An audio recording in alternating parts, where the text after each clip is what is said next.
विदेश दौरे पर गए नेता प्रतिपक्ष राहुल गांधी का इंटरव्यू जहां एक और कांग्रेस की मुसीबत बढ़ा रहा है तो वहीं दूसरी तरफ विपक्ष ने लगातार दलित विरोधी बताते हुए कांग्रेस को घेरना शुरू कर दिया है। भाजपा हरियाणा के चुनाव में कांग्रेस को इसी मुद्दे पर घेरने की तैयारी में है। इसी बीच सत्य प्रकाश ने कहा कि जब राहुल गांधी देश में रहते हैं, भारत का संविधान उनके हाथ में होता है, वो हर मंच पर कहते हैं कि हम संविधान और आरक्षण की रक्षा करेंगे। बहुत दुख हुआ यह जानकर अमेरिका के अंदर उन्होंने कहा हम आरक्षण समाप्त कर देंगे जब देश में सब कुछ ठीक होगा। यह कांग्रेस का दोगला चरित्र है। जिस तरह से पूर्व में कांग्रेस ने दलित समाज को गुमराह करने का काम किया। उन्होंने कहा कि आजादी के बाद सबसे ज्यादा समय तक देश में कांग्रेस का शासन रहा, पर दलित समाज वही का वही है।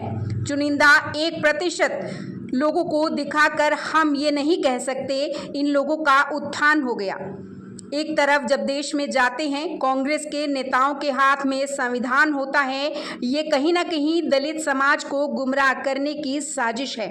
असली चेहरा उनके दिल की बात जुबान पर आ ही जाती है। ये आज आप लोगों को मैंने तकलीफ दी है कि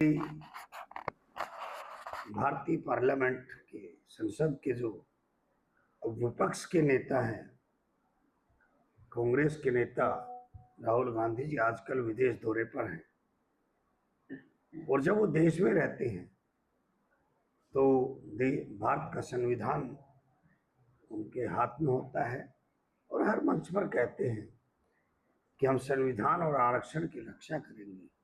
पर बड़ी दुख हुआ ये जानकर कि अमेरिका के अंदर राहुल गांधी जी ने कहा कि हम आरक्षण समाप्त करेंगे और सत्ता में आने पर आरक्षण के समाप्त करने के बारे में विचार करेंगे।